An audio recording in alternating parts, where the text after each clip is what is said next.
Dobrý den. Jsem moc rád, že vás mohu dneska přivítat v americkém centru. Craig, for your benefit, I said it's my pleasure to welcome everyone here today to the American Center. This is the fourth and final seminar on lobbying reform. And I know there have been some very interesting discussions. You have asked, do we need a new law on lobbying? Or is the current legislation sufficient? Who do we want to regulate? When does lobbying become corruption? And today you're taking up the how question. How to regulate lobbying. As the U.S. ambassador to the Czech Republic, and as someone who has worked on these issues for many, many years, I feel privileged to have this discussion with you here today. Not only did I spend the first 2 years of the Obama administration helping the president grapple with these very same issues in the White House. But even the word lobbying, the term lobbying, is one that originated in my home of Washington, D.C. There is a very beautiful hotel some of you may have visited called the Willard Hotel. It's just 2 blocks from my old office in the White House. And the term lobbying, supposedly, the legend is, I think it's true, that President Ulysses Grant coined the term to describe the activities of the political wheelers and dealers that hung around the lobby of the Willard Hotel. So it's because of that lobby near the White House where the president would often go and he'd have a brandy and a cigar. And we never thought of doing this when we were working together in Washington, Craig, but we probably should have had a gathering of all of us to have brandy and cigar in the Willard Hotel in tribute to the origin of the name. That is the connotation. It's not a positive one, the connotation that the word lobbyist enjoys today. Now, I know you have heard from the previous speakers about how you approach the concept of lobbying and the ways in which that approach will have a fundamental impact on what sort of solution you develop. And in the White House, we were not, and it's a popular cartoon, people in Washington thought that I was opposed to all lobbying, or I wanted to ban lobbying. I told the president that we have to end lobbying. That's not true. None of that is true. Instead, our objective, the president's goal, the mission that he set for me, and then we all worked together in and outside of government to try to accomplish this, was to balance the playing field. The president's feeling was that the lobbyists had too much power, particularly the special interest lobbyists, that they had too much power over Congress and would distort the decision-making so that legislation that we badly needed on financial regulatory reform, on the environment, to cut the deficit, to fix the tax code. So many things we need to do, the same reform issues that this country is now facing with issues, the reform package and ending corruption that is moving through Parliament, that we couldn't resolve those issues because of the special interest lobbyists. So, and the president was also very aware, however, that lobbyists simply represent the voice of interests and that there are also important, good interests that the lobbyists are working for to help people, to promote education, to reduce discrimination, to have more social justice. There's public interest lobbyists as well as special interest lobbyists. And the president's goal was to balance the playing field, to reduce the power of the special interest lobbyists so the system could work better and we could do the public interest, so we could pursue the public interest. And that was what we did to try to recognize that a certain healthy amount of lobbying is in the public interest. Now, the proof that lobbyists are not necessarily bad is my friend Dr. Craig Holman, who is working for the public interest as a lobbyist. Do you have your business card, Craig? Do you have a business card with you? I was handing them out earlier. I do. Who has one of Craig's business cards? Look at his business card, because what you will see, I don't need them all. I know how to find you. What you will see here is that he proudly proclaims on his business card, lobbyist. People say, how can you be friends with a lobbyist? He's staying in my house. How can a lobbyist stay in your house? But the truth is that the Obama administration is not opposed to lobbyists per se. What we want to do is have the right regulation, the right transparency, and the right balance. And I will tell you, for example, that one of the ways that we did this was we had very strict rules for lobbyists who were coming into the administration. We call that the reverse revolving door rules, which Dr. Holman helped design. We went to him to get ideas on how to do that. And we had those rules for everybody. It was not just lobbyists, but we had tougher rules for lobbyists because there had been many, many scandals in previous administrations, including the Abramoff scandal. This was about lobbyists who were coming through the revolving door.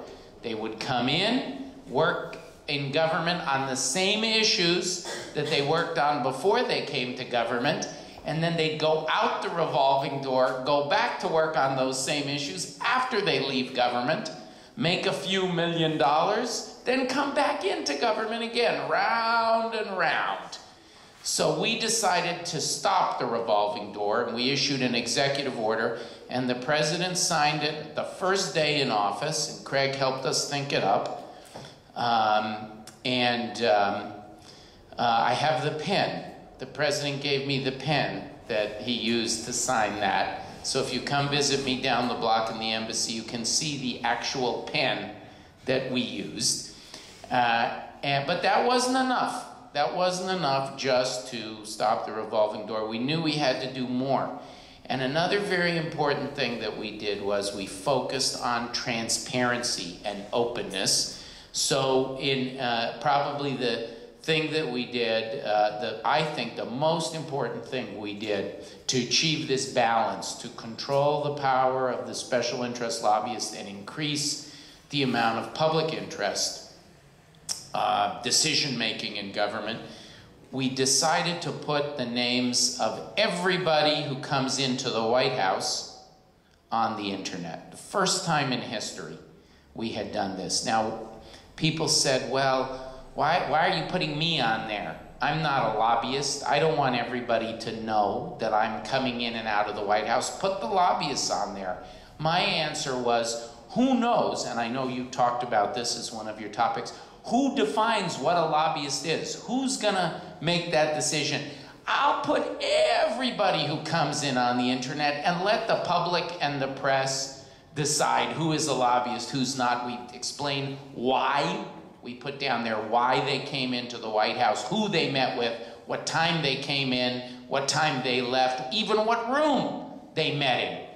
And we use transparency to help us with this measure. Now, we had a very special philosophy, and this panel and the work we do here exemplifies this.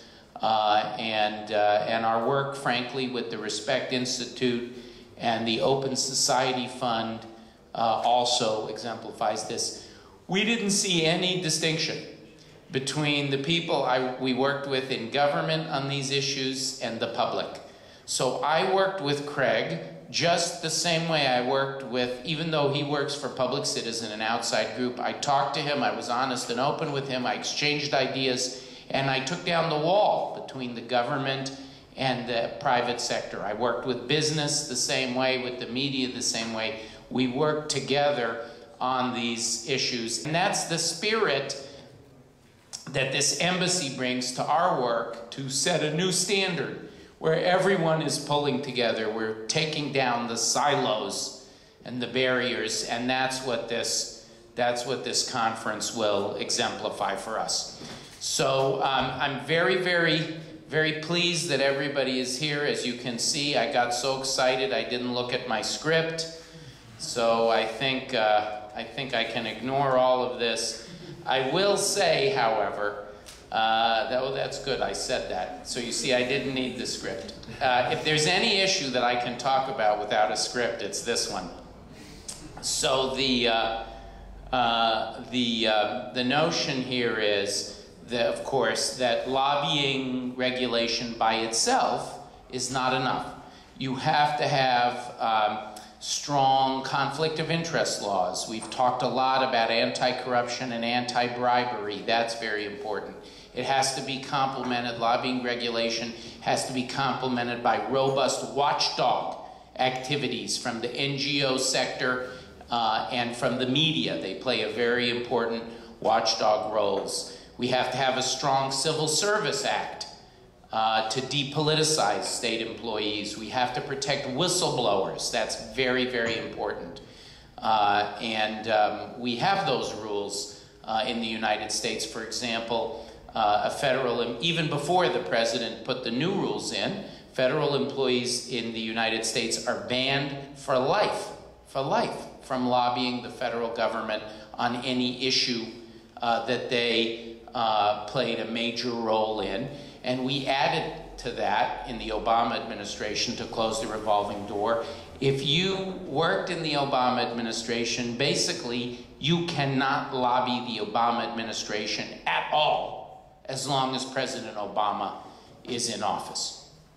So we also have a cooling off period and a variety of other techniques, all of which serve to complement each other. All of these rules complement each other and support the ultimate objective that we are pursuing, which is good governance. We often talk about anti-corruption, but I prefer to say what we're in favor of. So they called me Mr. No, Pan Ne in Washington. And now Craig calls me Ambassador No. But I prefer to think that I was Pan Ano, that I was saying yes to good governance on behalf of the president and under the president's leadership. That is the idea that, that we should have a set of rules that are designed to ensure that the day-to-day running of government is conducted for the public interest, for the benefit of the people that the government serves. Government services should be distributed uniformly, without bribes and regardless of social ties, political opinion, or economic station. And laws should be enacted to serve society as a whole, and not only particular special interests, vested interests. So I will leave you with the thought that democracy requires just enforcement, and just enforcement depends on good rules, and rules in turn inspire good enforcement. I wish you a fruitful discussion today. Přeji vám dnes plodnou debatu a rozhodnost při vytváření pravidel pro posílení systému vládnutí. Děkuji vám moc krát.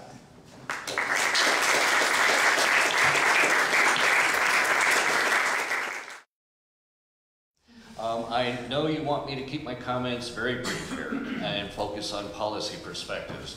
But to understand some of the policy recommendations that I believe in strongly, I've got to give you a brief little history about what's been going on in the evolution of lobby regulation in the United States. We've been working on this for more than half a century, and for most of that time, it hasn't worked.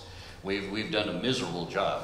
The original lobby regulation laws were passed immediately prior to World War II, and it was woefully inadequate. Even though it was a mandatory registration system, it was worded in a way of saying that if your principal purpose is to influence legislation on Capitol Hill, you are required to register and disclose who your employers are, how much money you're making doing lobbying. Sounds like a good law, but everyone was left to interpret what principal purpose meant. It became a subjective definition. Lawyers would interpret their principal purpose as doing legal work and not doing lobbying, even though they were the biggest lobbying class of any on Capitol Hill. Others would interpret their principal purpose being whatever they happen to be in most, being a father or being a mother, you know, as opposed to being a lobbyist. As a result, almost no one registered. And, you know, it was a de facto voluntary system. We didn't start getting it right until about 1995.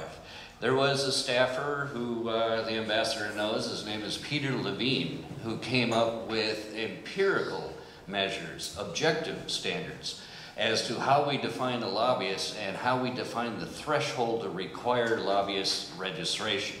And he came up with 3 different criteria, each of which has to be met. One is you make more than 1 lobbying contact in Capitol Hill, a number. 2, you have to make income of $3,000 or more in 3 months, or expenditures of $11,500 or more in 3 months. Again, another number, empirical. And the 3rd is you spend at least 20% of your time on behalf of any particular client's lobbying. Another empirical measure. And with this new definition of a threshold of when you have to lobby, when you have to register, the registrations jump tenfold immediately with passage of that new law. Part of the reason why I'm getting into this story is because of the impact that it's had on the lobbying profession in the United States. Lobbyists in the United States also initially did not really support the idea of transparency or registration.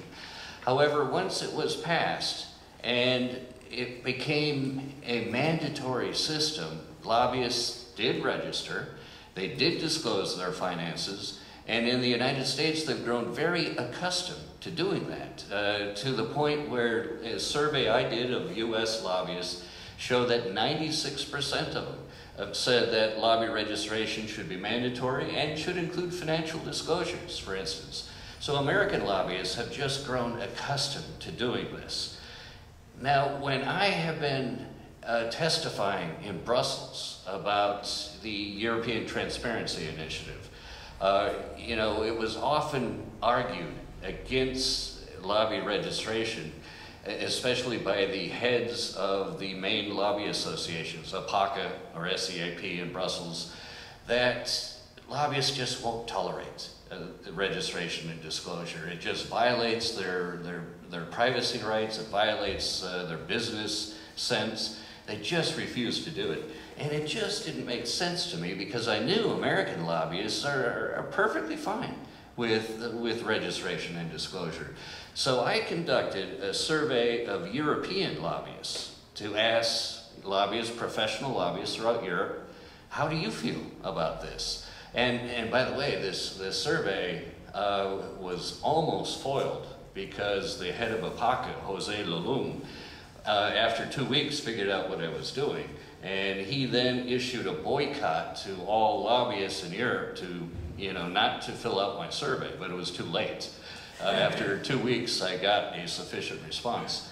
And one of the main conclusions among European lobbyists is that 61% say, yes, there should be a mandatory registration system of us lobbyists. You know, 61%, an overwhelming majority. And the reasons behind that, in other questions I asked of the European lobbyists, is, first of all, I asked, is there actual corruption going on within the lobbying profession in Europe?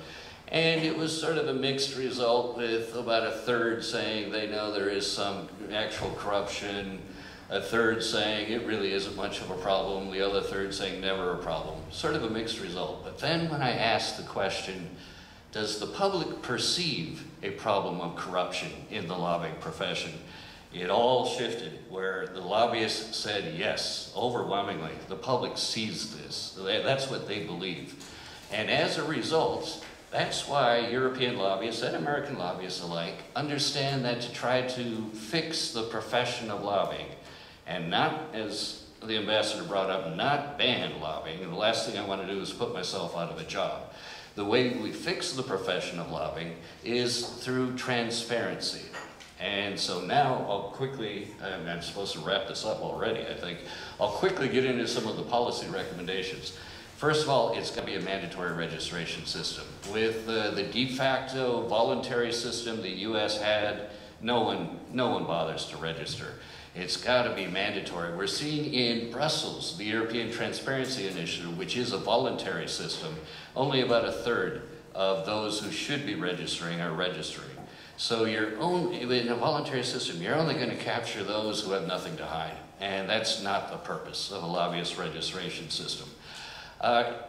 There is something in another study of European lobbying regulations that I did, where it covered Georgia, Lithuania, Poland, Hungary, France, and Macedonia, by the way, has a lobby registration system. I don't know if anyone knows that, including in Macedonia, but they've got it on their books. One of the things that I've noticed is that European lobbying systems, unlike the US, focus heavily on what I call a hall pass system. And that is to try to encourage lobbyists to register. They're given like a semi-permanent annual pass for access into the halls of Parliament. And I've always wondered where that came from and what the purpose of that was. And when I took a close look at many of these European countries, especially those that have had this on the books for quite a long time, like Georgia, for instance, and where very few people register, I noticed the system is not geared toward transparency. That isn't the purpose of this. The purpose of this hall pass system was to provide business with convenient, easy access to lawmakers. It is not a real lobby registration system, not if you view the purpose of a lobby registration system to be transparency. As opposed to providing just convenient, easy access. Many of these countries, Georgia for instance, I can't find out who's registered. It's supposed to be public record, but I can't figure it out. And I've asked European Transparency Georgia to find out for me.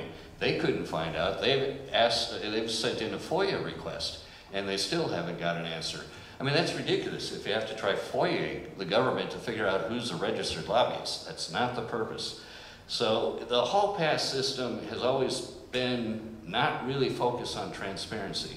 What we're seeing going on in Brussels right now is a shift towards a hybrid system, where the European Commission and the European Parliament are thinking of adapting that hall pass system into a transparency system. So it's not only convenient access for lobbyists, but they're also going to put all these records online and then ask for financial details. And so perhaps it could evolve into a hybrid system in which the objective of transparency finally gets realized. Let me go quickly here, okay, all right. I also want to point out you need a mandatory system. This hall pass system can be adapted into a mandatory system as long as the emphasis is on transparency. And the second thing is transparency of what? It's got to be of money. I mean, really, the money trail, that's what has everyone so concerned about the lobbying profession, is who is trying to buy what out of government? Who has this sort of corrupting access? Money is the source of corruption.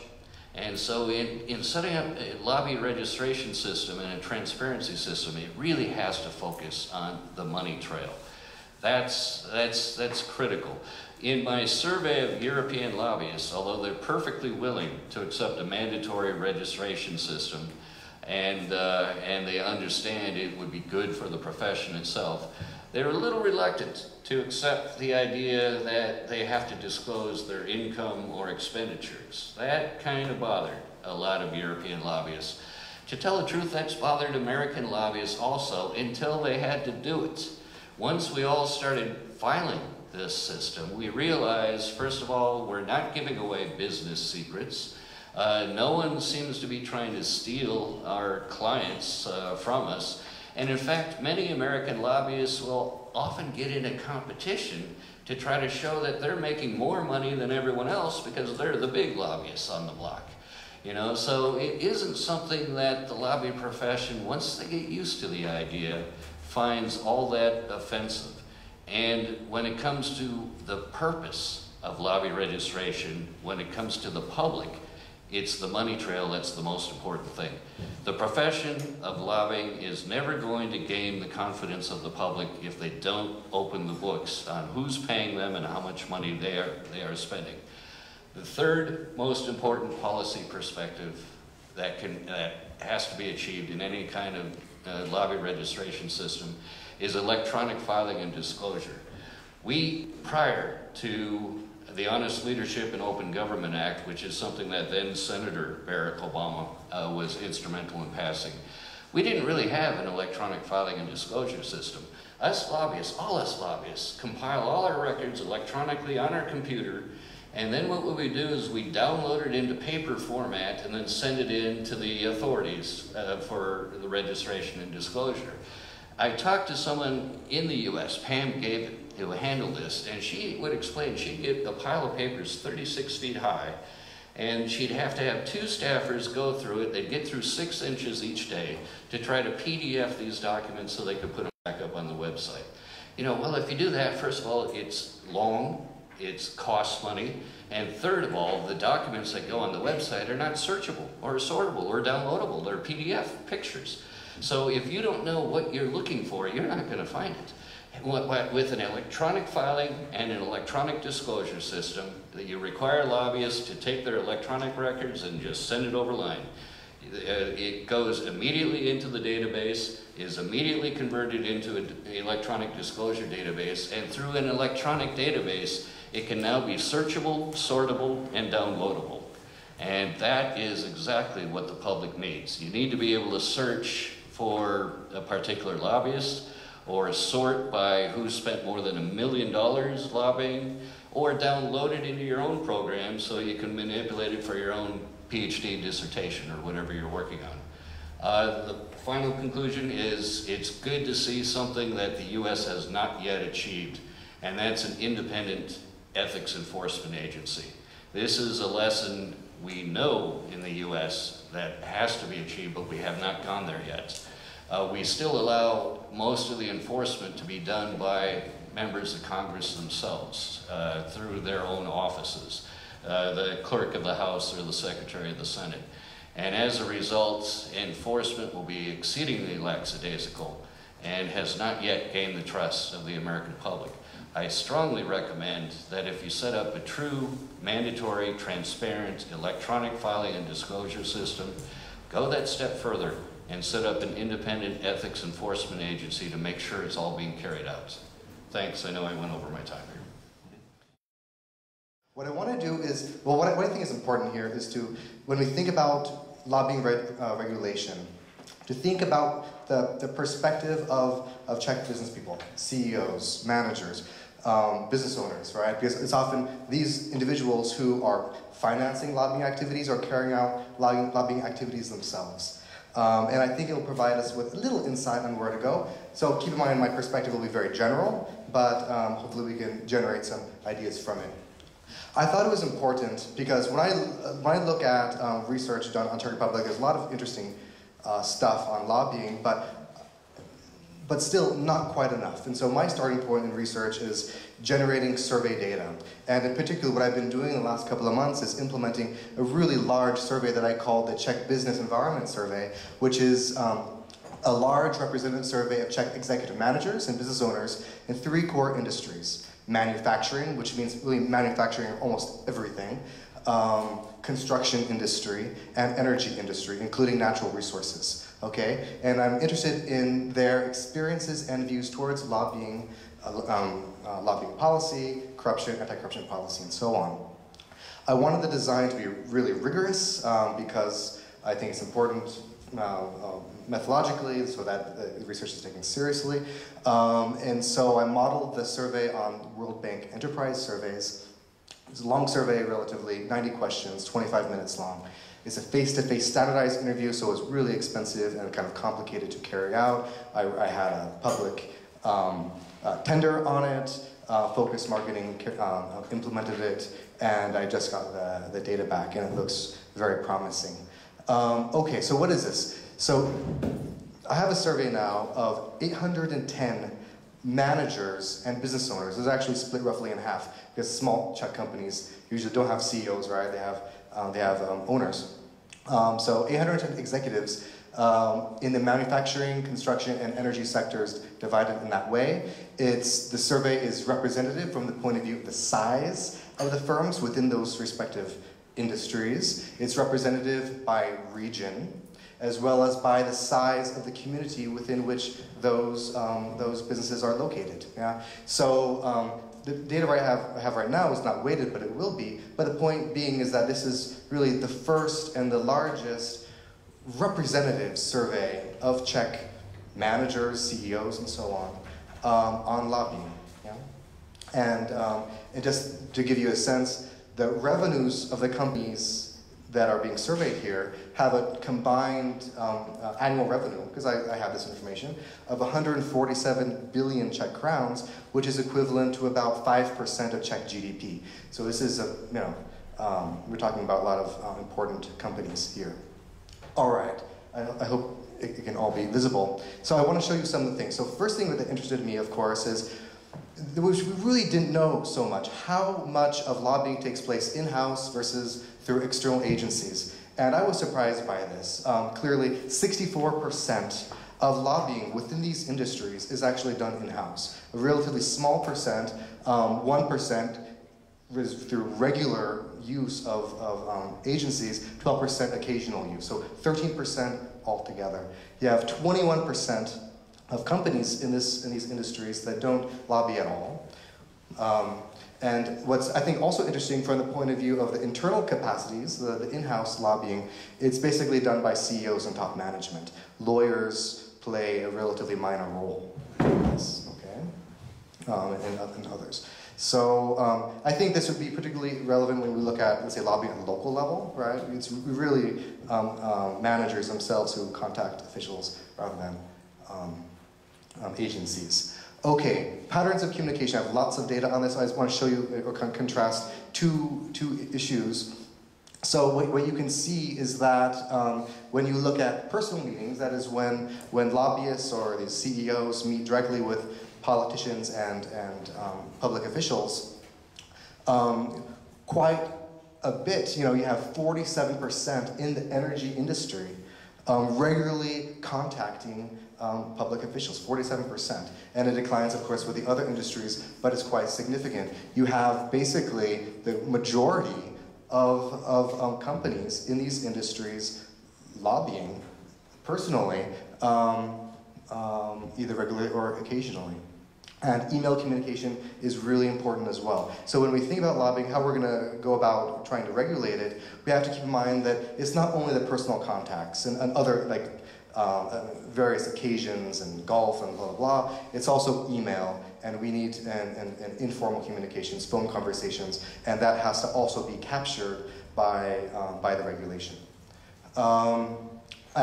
This might be complicated. I'll try to be simple about it. Here you have on the x-axis information about email communication. I have also other kinds of communication, but email communication with public servants. And so what you can see is that on the y-axis, this is the percent of time CEOs and other kind of executive managers spend in dealing with legal compliance.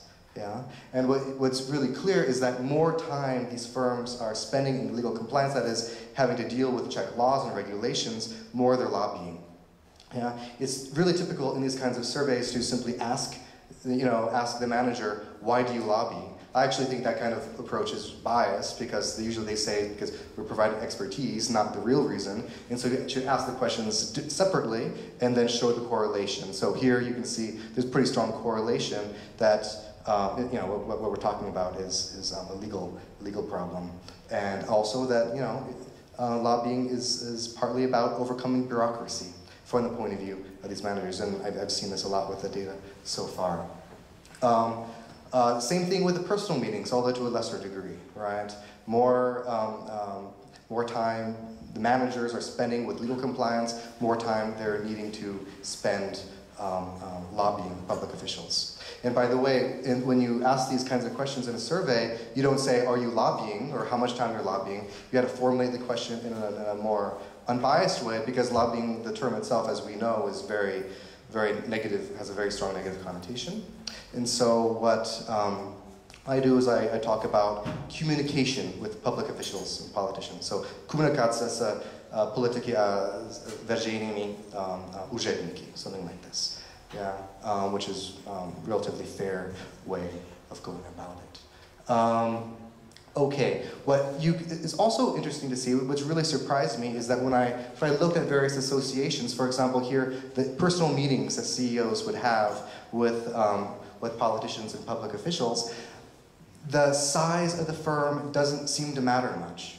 It's not as if the lobbying is taking place only by the big guns, by the big corporations, by Čes and so on. It's not the case. It's throughout the entire economy, at least within these sectors. And so, this is something that we have to keep in mind, that the potential community of people who might be registered is very large.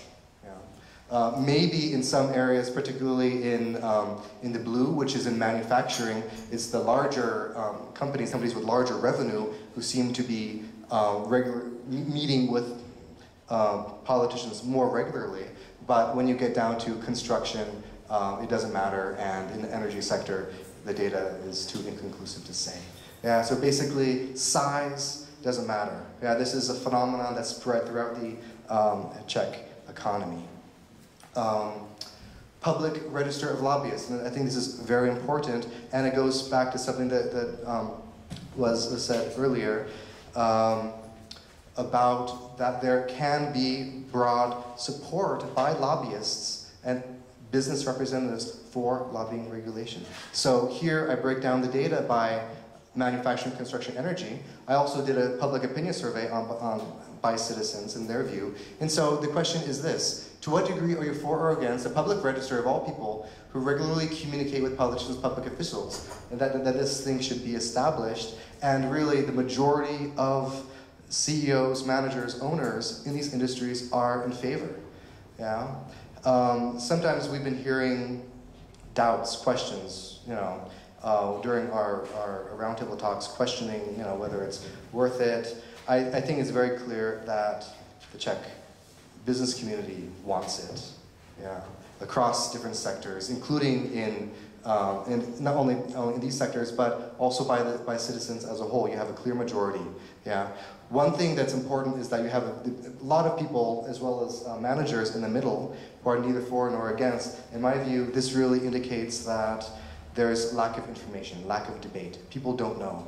And when I was doing the survey, I didn't ask too many detailed questions about a public register, because I felt that people simply don't know.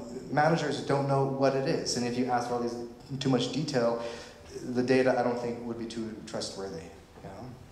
But this is a signal, I think, and it's important for us to keep in mind that we shouldn't be giving up, questioning, that all the industry is somehow against this. It's not the case. Industry is for it.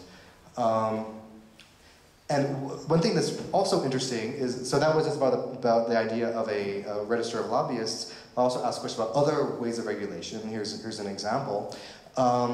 These managers are even more strongly in favor of some obligations imposed on the public servants, meaning the politicians and public officials.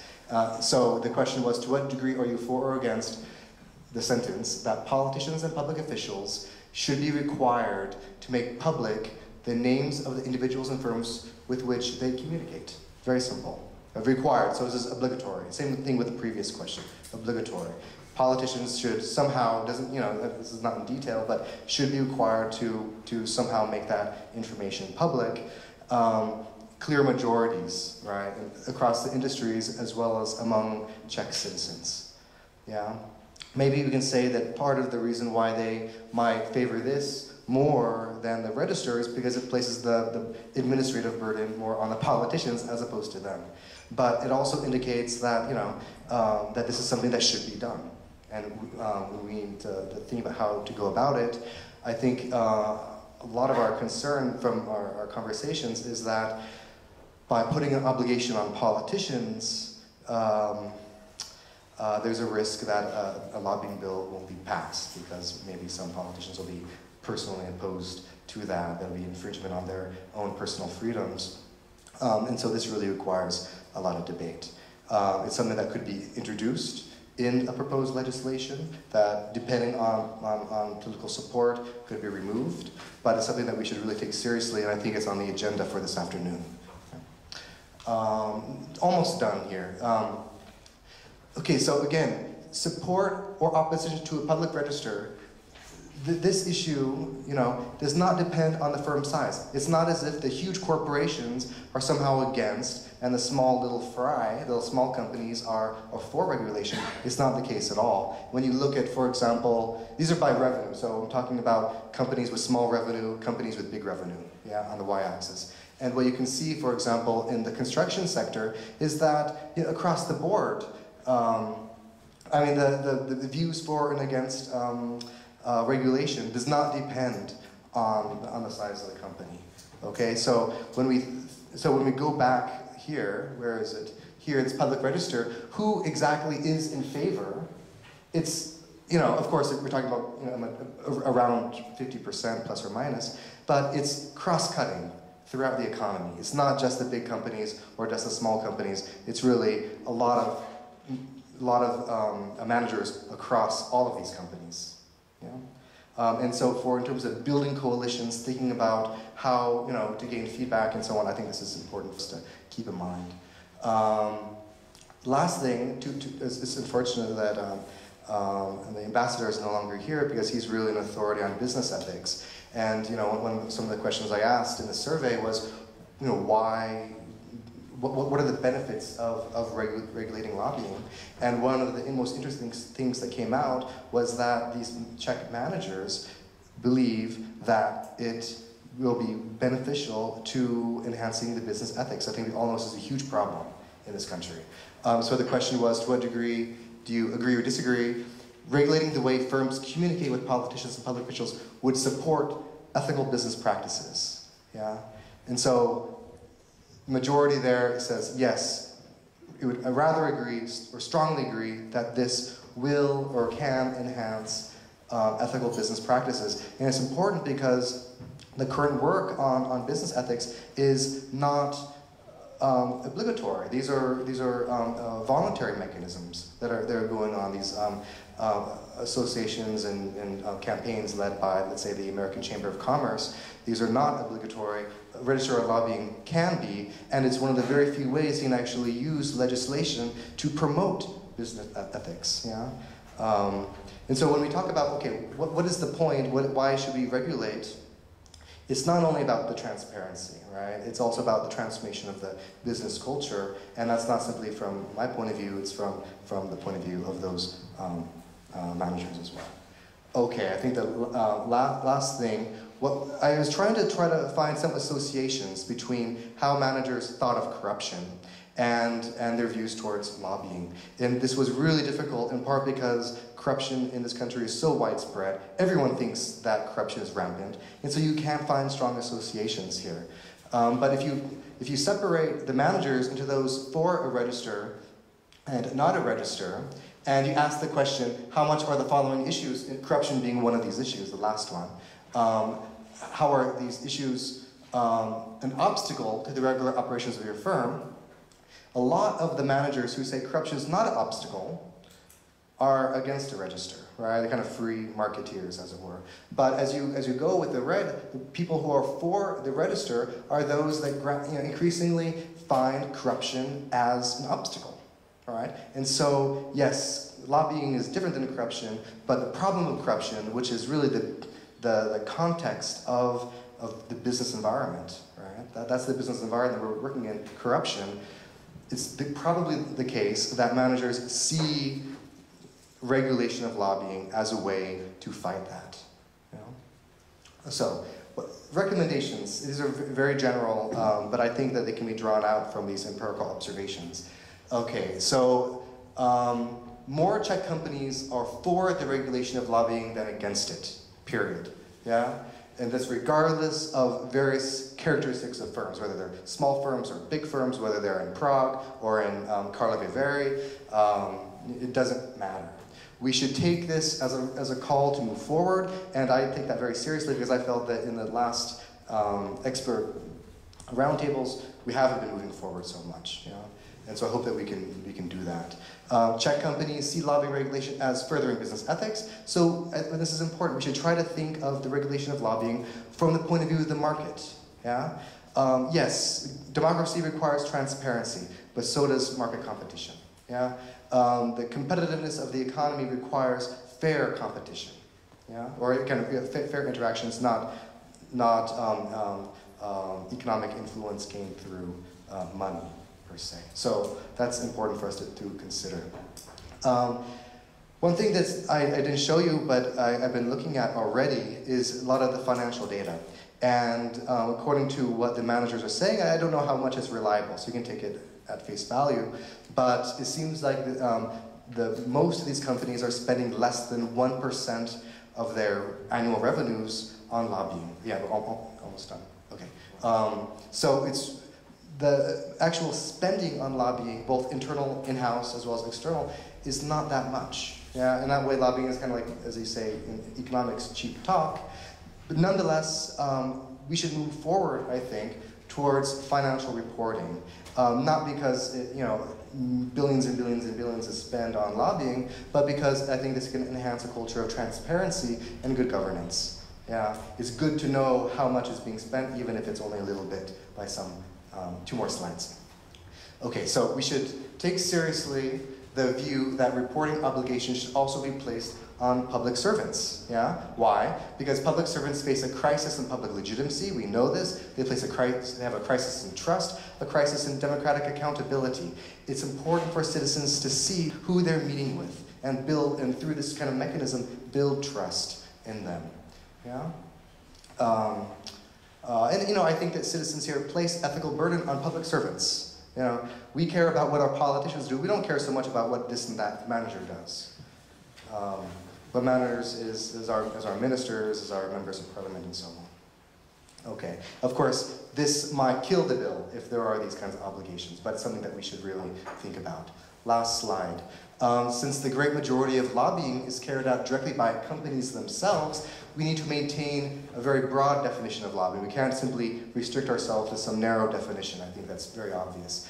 I'm in favor of having a 3 strikes and you're in, meaning that if you carry out 3 contacts within a 3-month period, you're a lobbyist, as long as you are representing a legal entity. Yeah, not simply acting as a private citizen, but if you're representing a business, if you're representing an NGO, if you're representing other organizations, and you contact officials 3 times, you're a lobbyist. I think it's objective, and it's important because this kind of definition can utilize one of the best qualities of society in this country, which is, there's an awesome, robust media. It requires a reporter to take pictures of a lobbyist meeting with various officials, and then you know that this person is carrying out lobbying. You don't need some 3-year-long investigation, to verify this. When you have a definition that's simple, the media themselves can see who is and who is not lobbyists, and that's useful for us. Czech companies are very sensitive to the problem of administrative burden. I think it's clear from the data that I've been showing. So any regulation must really keep this to a minimum. I think that your presentation earlier showed that this is not a burden, the registry, and so we should keep that into account. Yeah? So I think that's everything, and I look forward, of course, to your questions and comments. Thank you.